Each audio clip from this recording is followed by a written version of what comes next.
berbagi aksi, inspirasi, dan kolaborasi. Selamat datang di podcast Bicara Berarti. Banyak kesempatan untuk menyuarakan isu-isu lingkungan ke pemerintah gitu ya, ke pemerintah daerah ataupun yang di pusat gitu. Kalau ngelihat sekarang kita akan menyambut presiden baru gitu, dan pemerintahan baru gitu. Teman-teman seberapa optimis sih ngelihat pemerintahan baru dan kemungkinan tata kelola yang akan dilakukan nanti gitu? Sebenarnya kalau dari aku pribadi, siapapun presidennya selama regulasi itu dia tidak menyusahkan masyarakat, is okay. Jadi nggak ada yang masalah buat aku, mau itu Pak Prabowo atau ketika zamannya Pak Jokowi. Tetapi hari ini kita lihat dulu regulasi apa dari tahun sebelumnya yang memang menyusahkan masyarakat. Apakah ketika mereka membuat regulasi atau sesuatu aturan, khususnya lingkungan, mereka sampai ke akar rumput nggak nih? Jangan sampai mereka hanya sebatas di rumput atasnya, yang artinya adalah pemerintah daerah. Bagaimana mereka melihat ke masyarakat bawah, apakah mereka terdampak, apakah mereka mendapatkan efek dari apa regulasi itu. Jadi yang namanya regulasi dikeluarkan adalah untuk kenyamanan bersama. Oke. Jadi aku ya selamat ya, maksudnya 20 Oktober ini kan pelantikan presiden baru kita. Kalau aku berharap semoga mungkin isu-isu terkait lingkungan bukan hanya ketika formalitas pembahasan dalam beberapa forum-forum besar, tapi bagaimana mereka mensupport organisasi-organisasi yang berfokus pada lingkungan. Kemudian mereka juga mengadakan ketika dalam bentuk kajian dan regulasi, kemudian penyusunan kebijakan, diundanglah teman-teman muda ini untuk bersuara. Oke, kalau aku mau highlight adalah di satu sisi pemerintahan kita harus menciptakan ekosistem yang baik untuk investor bisa masuk gitu. Tapi di satu sisi beberapa usahanya itu eksploitatif terhadap lingkungan gitu misalnya. Apalagi terutama di timur yang mungkin ada banyak tambang sawit dan sebagainya. Kalau ngelihat tren ini gitu ya, kakak sebagai perwakilan gitu ya, orang yang concern terhadap isu-isu di timur gitu, ngelihatnya seperti apa? Sebenarnya mungkin bukan yang tepat ya ketika aku berbicara soal ini, tetapi sebagai masyarakat ketika aku berbicara terkait eksploitasi, pembukaan lahan besar-besaran tanpa memikirkan masyarakat, bagaimana masyarakat bergantung hidup di hutan itu, di alam itu adalah sesuatu yang mungkin kurang tepat kajiannya. Mungkin belum sampai ke akar rumput tadi yang aku sampaikan, sehingga 2 juta hektar nih misalnya ya, yang sekarang lagi panas-panasnya adalah 2 juta hektar. Apakah itu memberikan dampak positif bagi masyarakat? Apakah masyarakat bisa hidup setelah 2 juta hektar itu dibuka? Apakah program itu akan berhasil? Mungkin itu sudah banyak kajiannya. Tapi kembali lagi bahwa sebuah kajian, sebuah regulasi, sebuah keputusan yang diambil harus berdasarkan juga dari pandangan masyarakat, harus dari apa yang masyarakat inginkan. Karena ya kembali lagi, kalau kita di Papua, hutan itu ya rumah, hutan itu supermarket yang gratis. Kita hari ini nggak punya uang, gampang masuk ke hutan, ada makanan banyak di situ. Jadi bagaimana masyarakat di Papua itu kembali lagi berarti ke paus tadi, mereka menggunakan kasih untuk menjaga hutannya. Jangan sampai kasih itu menjadi tercerai-berai, akhirnya terjadilah perkelahian, kemudian hal-hal yang tidak diinginkan di sana. Sebenarnya harapannya seperti itu sih. Oke. Ngelihat tata kelola pemerintahan yang kemungkinan akan dilakukan. Aku melihatnya dari visi misi pas kampanye kemarin Presiden Prabowo Gibran kan gitu, dan melihat debat capres dan cawapres ketika isu lingkungan di cawapres kan gitu. Kita sering kali berulang-alik ngomongin makan siang gratis, hilirisasi, terus apakah itu apakah ke depan Prabowo Gibran Oh, misalnya punya komitmen untuk Indonesia untuk menjaga 1,5 derajat misalnya untuk komitmen iklim dan sebagainya. Apakah kebijakan sekarang dan ke depan mungkin apakah kebijakan-kebijakan yang memang menjaga 1,5 derajat atau enggak kan gitu. Kita lihat juga nanti 100 hari pertama seperti apa kan gitu. Apakah benar-benar sudah tobat ekologis atau belum nih kan gitu. Sekarang ngomongin hilirisasi nikel dan sebagainya, tapi banyak sekali kekacauan dan masalah ketika ngomongin nikel misalnya gitu.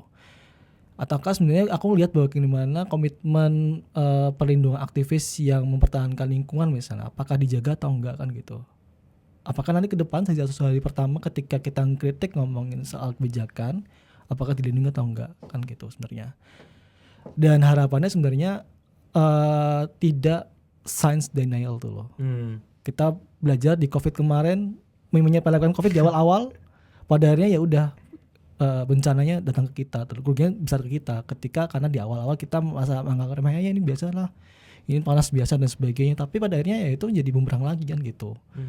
Masalahnya itu ketika science denial pada climate dan sebagainya, hanya ngomongin ekonomi, ngomongin industri dan sebagainya, ya pada akhirnya tidak menjalankan benar-benar topik ekologis kan gitu sebenarnya. Ketika kita bicara soal gini, Gibran di debat cawapres ngomongin botol plastik misalnya ke Caimin misalnya, Caimin ngomongin tapi masih pakai botol plastik gimana? Tapi adiknya masih pakai private jet misalnya gitu, kan berkebalikan kan seperti itu. Ngomongin botol plastik tapi masih ngomongin hilirisasi nikel yang maksudnya pada akhirnya itu hanya tidak memberikan keuntungan pada masyarakat kan gitu. Ketika kajiannya kurang misalnya dan itu jelas industri ekstraktif yang memang punya dampak lingkungan lebih buruk misalnya, tanpa harus tidak ada memikirkan masyarakat, ya sama aja kan gitu. Artinya ngomongin botol plastik dan tumbler ya percuma aja, hanya sebatas gimmick doang kan gitu. Ya ini menjadi masalah juga ketika kita mau punya atau enggak ya. Aku optimis ke gerakan masyarakat gitu. Gitu. Artinya gerakan masyarakat ini aku lihat di climate strike, di pawai misalnya, di tempat misalnya nggak cuma di Jakarta misalnya, gerakan ngomongin demokrasi tetap ada, ya aku optimis ke masyarakat gitu. Aku nggak pernah punya optimisme ke pemerintah kan gitu. Oh my god. Karena itu 5 tahun sekali gitu kan, dipilih kan gitu, entah legislatif dan sebagainya. Tapi kita harus punya kewajiban juga untuk menekan mereka karena ya udah mereka dipilih kan gitu. Ada kontrak politik di situ bahwa kamu dipilih tuh, artinya kamu bisa dikritik kan gitu. Tapi jangan minta solusi ke kita tuh loh. Ya mereka juga harus ngasih solusi juga. Ketika ngasih solusi apakah didengar ya itu juga masalah juga gitu. Itu masalahnya gitu loh. Jadi sebenarnya optimis tetap ke masyarakat karena ya mau gimana lagi kita masyarakat kalau misalnya udah dibenturin mau ngarep ke siapa lagi kan gitu. Ya harus ke masyarakat sama masyarakat sendiri kan gitu. Jangan sampai masyarakat berantem mulu kan gitu. Ya kita harus jadi satu sendiri gitu untuk bersama-sama. Ketika yang partai politik entah itu pejabat publik melakukan kesalahan, ya harus siap kita kritik kan gitu. Ngasih solusi misalnya ya harus diterima dong gitu.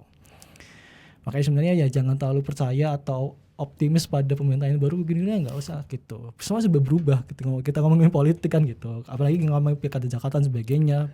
Pemerintahan tahu berubah dan sebagainya. Nggak bisa kita berharap banyak gitu. Tunggu dulu Ferguson gitu. Makanya 100 hari pertama ditunggu dulu. Oke, 100 hari pertama kita lihat ya. Tapi aku tertarik sama tadi optimisme terhadap gerakan masyarakat sipil gitu. Kita kan masyarakat sipil ya, dan kita punya organisasi masing-masing gitu. Apa sih misalnya kayak yang teman-teman muda sekarang gitu ya bisa dilakukan gitu? Kan mungkin ada banyak yang tidak tergabung di organisasi masyarakat sipil seperti kita gitu. Tapi gimana caranya mereka juga bisa berkontribusi gitu ke gerakan masyarakat sipil supaya kita bisa lebih tambah kuat gitu? Sebenarnya kan informasi untuk ada gerakan itu kan banyak kan gitu. Ada komunitas, sebenarnya gabung ke komunitas, organisasi, volunteering juga satu gerakan masyarakat sipil kan. Artinya itu informasinya ada gitu kan. Entah itu lewat BEM misalnya bikin satu program, ya nggak apa-apa. Artinya wadahnya ada tuh. Mau lingkupnya di dalam kampus, di luar kampus ada kan gitu. Tapi bagaimana kita menjaga itu tetap ada terus, itu kan susah. Menjaga gerakan agar terus berjalan itu kan susah. Kayak misalnya teman-teman di climate strike misalnya ngajak anak yang awalnya mahasiswa terus ngajak anak sekolah, yang sekarang anak sekolah aja bisa turun ke jalan tuh loh. Izin hari Jumat, SMA terus masuk turun ke jalan ngomongin climate kan gitu. Itu kan perjalanan proses yang panjang, menjaganya itu susah tuh loh. Informasinya mudah, orang lain kalau mau tergerak makanya mereka tahu apakah mau bergerak atau enggak. Kalau mau tergerak ya silahkan, artinya ada wadah tersebut. Tapi kan menjaga itu tetap berjalan dari sisi individu atau orang yang mengorganisir itu juga perlu dijaga juga kan gitu. Ya kayak kemarin sebenarnya kayak aku melihat sebenarnya gini, kayak gerakan yang darurat kemarin misalnya kan, orangnya datang aja gitu loh. nggak harus terorganisir kan. Ya. Ya mungkin organisasi yang dari kampus, BEM dan sebagainya organisasi. Tapi masyarakat yang udah capek tapi ya udah turun aja dah gitu kan. Gitu. Selama ya udah itu kayak mengikuti aturan dan sebagainya, nggak anarkis, tanpa kekerasan. Nilai dari itu yang harus kita jaga gitu loh. Ya kalian boleh marah misalnya, kesal terhadap kondisi sekarang, mau bertindak, mau turun silahkan, tapi ingat tanpa kekerasan gitu kan. Aturannya jelas seperti apa. Ya aksi Kamisan kan orang-orang juga pada akhirnya berkontribusi dengan datang saja kan gitu, melihat dan tunggu kan, berdiri gitu kan. Iya pada akhirnya itu yang harus kita jaga gitu. Ya makanya aku berharap pada gerakan masyarakat aja gitu loh. Ya, oke. Ya aku juga tertarik kan, kemarin kan kayak peringatan darurat ada beberapa titik aksi gitu ya, dan aku ngelihat kayak middle class itu mulai turun gitu.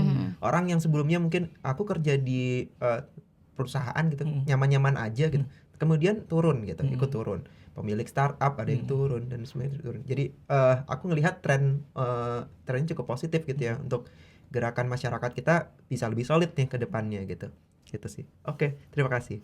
Nah, kalau dari organisasi masing-masing nih, apa sih ada program-program nggak sih gitu yang bisa ngajak teman-teman gitu masih untuk terlibat di Greenpeace, terlibat di Ekonusa gitu? Itu caranya gimana sih gitu? Kalau aku sendiri ya, paling aku tadi nambahin nih dari Mas Ibar. Kalau secara pribadi yang aku pelajari bahwa organisasi paling kecil itu di lingkungan keluarga. Jadi ketika aturan di dalam keluarga salah, pasti orang-orang di dalam keluarga itu juga akan bersuara nih. Ini juga yang terjadi hari ini di Indonesia.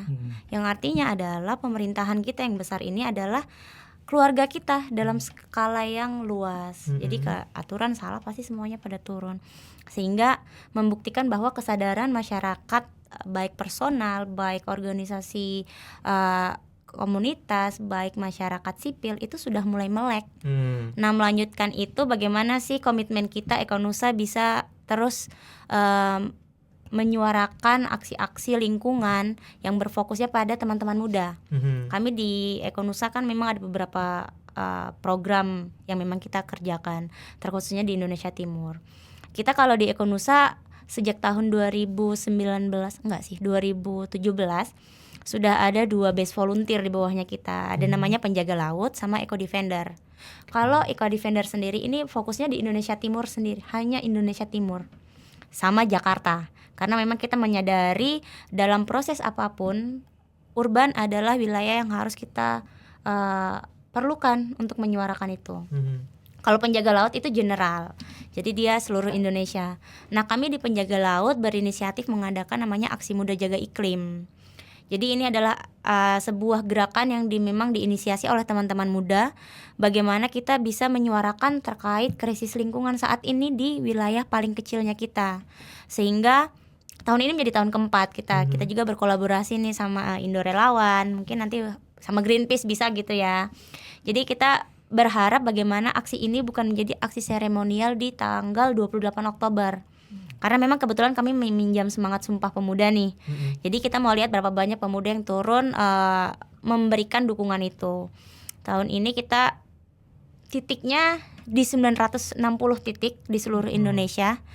Agak besar karena memang kita mau melihat apakah dalam 3 tahun ke belakang kita punya pencapaian untuk menyebarkan narasi terkait lingkungan itu udah besar. Sehingga bagaimana teman-teman memberikan titik ini bukan sesuatu yang membuat kita jadi pesimis. Justru teman-teman semakin optimis apabila kita mencapai target itu, artinya kesadaran terkait lingkungan semakin tinggi. Tetapi kalau kita belum mencapai target itu, apa yang harus kita menjadi pertanyaan nih? Kesalahannya di mana atau kekurangannya di mana?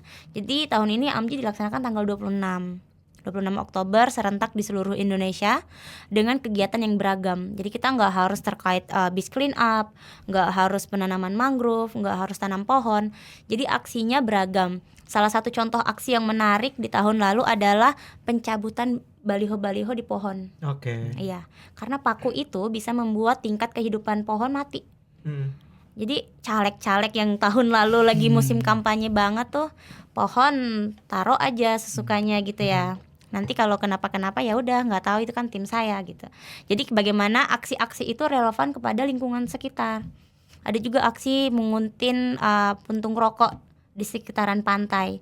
Karena biasa kalau pantai di wilayah Indonesia Timur itu kebanyakan muda-mudi duduk di situ, sore hari ngerokok, buang aja sampahnya sesuka hati gitu.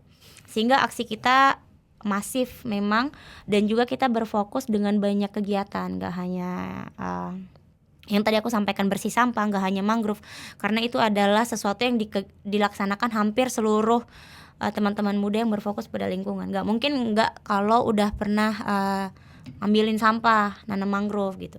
Kita juga tahun ini menginisiasi 5 monster plastik di 5 kota besar. Ada di Pontianak, di Jakarta sendiri, di Makassar, di Ambon, dan di Sorong. Harapannya bukan karena kita menginisiasi itu sebagai ajang ini punya monster plastik besar, enggak. Tetapi kita ingin memperlihatkan bahwa sampah plastik miliknya masyarakat bisa menyumbang dalam waktu pengerjaan 1,5 bulan doang. Itu segitu banyak sampah plastiknya. Gimana kalau dalam jangka waktu 1 tahun dengan sifat konsumtifnya kita yang sehari sampah plastiknya minimal 3 gitu.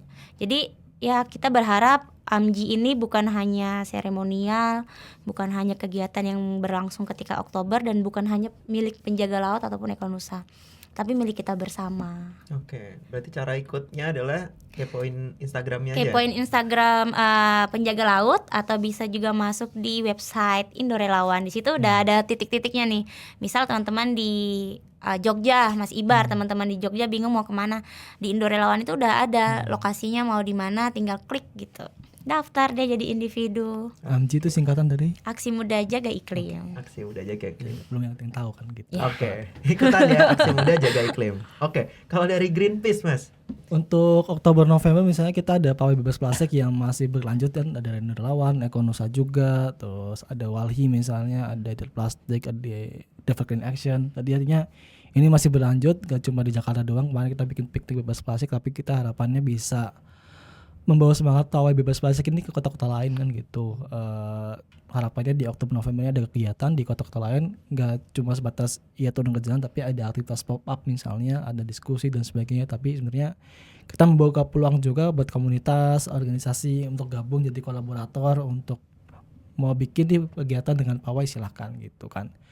Linknya nanti udah ada, sekalian aja nanti sekalian kalau ada ininya. Di bawah nih ya, di bawah. Di atas di mana.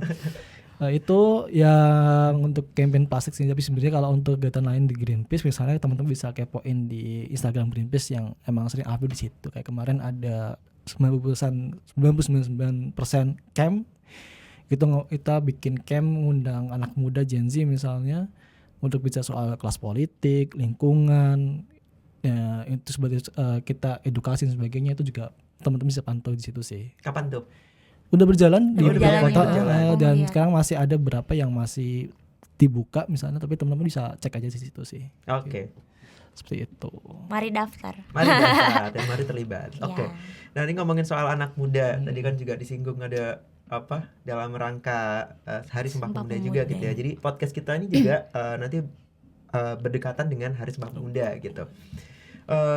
Aku anggap kita masih muda lah ya gitu ya. Memang sih Ya masih. meskipun pemuda yang waktu itu merumuskan Sumpah Pemuda itu lebih muda daripada kita, belasan tahun gitu ya, 19 tahun gitu-gitu. Nah, kalau teman-teman sendiri gitu merefleksikan Sumpah Pemuda sekarang gitu ya. Kalau misal kita seanak muda sekarang diminta untuk bikin Sumpah Pemuda baru gitu, konteksnya apa?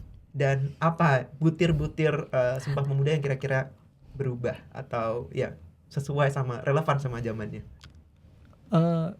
Ini sebenarnya keresahan juga, artinya keresahan sama orang yang entah pemuda atau yang milenial misalnya, Gen Z misalnya, bahwa mereka khawatir tidak punya pekerjaan tetap, penghasilan, bagaimana mereka nggak punya keresahan, nggak punya tempat tinggal ketika harga rumah itu makin naik, harga tanah makin naik, tapi pendapat masih segitu-gitu aja, belum dipotong yang lain gitu, pajak dan sebagainya. Banyak lagi ya. Banyak banget kan.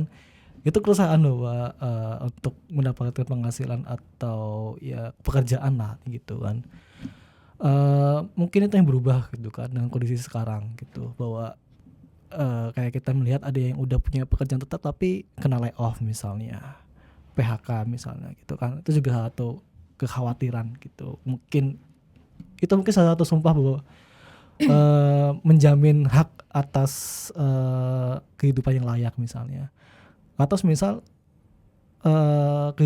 mendapat hak atau ngomongin soal lingkungan, misalnya akses lingkungan, udara yang bersih, air yang bersih misalnya, bisa terjadi gitu. Artinya Sumpah Pemuda sekarang refleksinya ya lebih banyak ke masalah-masalah yang menyangkut kehidupan kita tuh loh, ke depan gitu kan. Apakah kita punya harapan mungkin di adik-adik kita, anak-anak kita besok ke depan ketika mereka udah dewasa misalnya, apakah mereka hidup di lingkungan yang benar-benar bersih atau enggak kan gitu.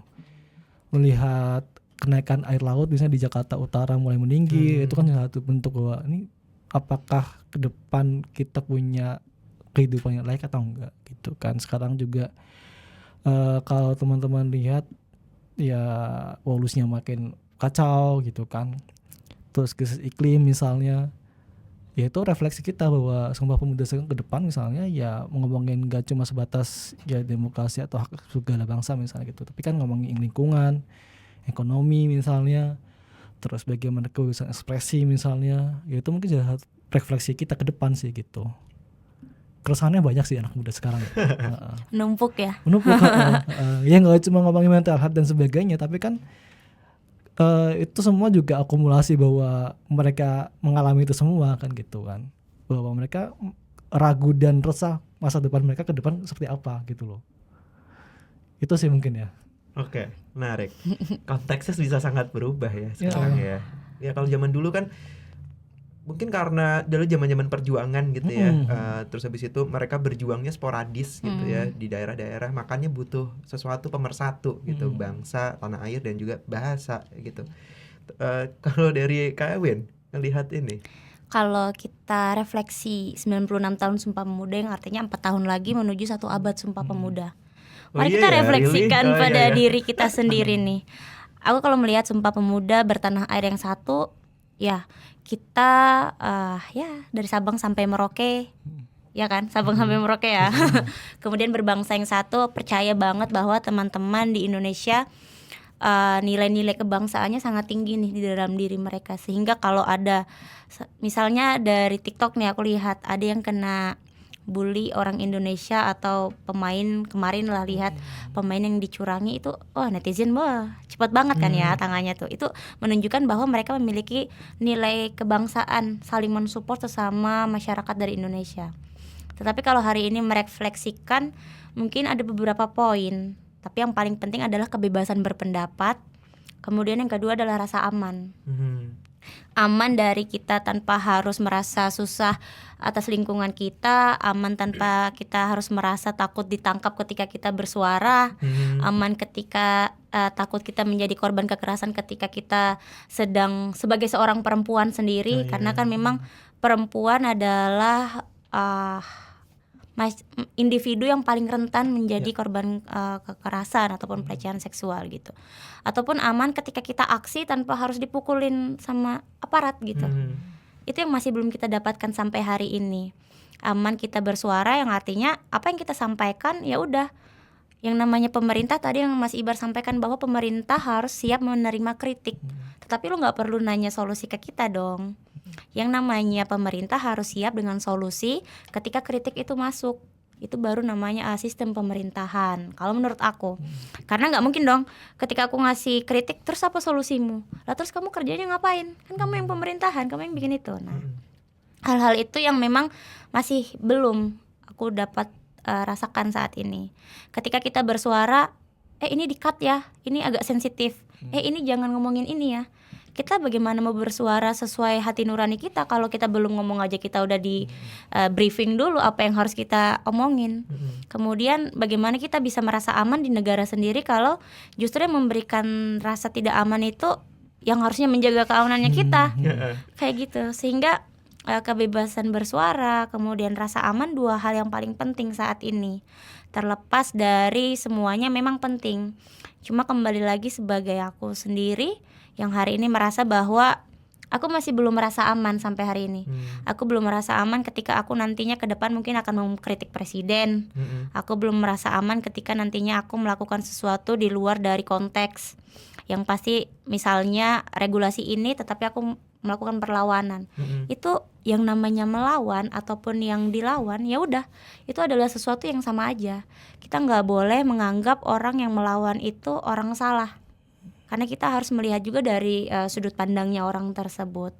Sehingga refleksi menuju 1 abad Sumpah Pemuda, terkhusus untuk teman-teman muda, apa yang udah kita lakuin untuk diri kita sendiri, untuk lingkungan kita, untuk Indonesia.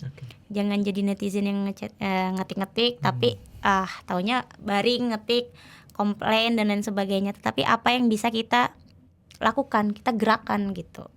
Sehingga kalau ya nggak mungkin bisa aku membuat naskah atau teks Sumpah Pemuda yang baru, tetapi bagaimana mungkin bisa menjadi bagian selanjutnya, menjadi ya poin-poin selanjutnya untuk menjadi pertimbangan bahwa Indonesia adalah negara yang berdaulat, harus menjamin hak hidup masyarakat seperti yang tadi.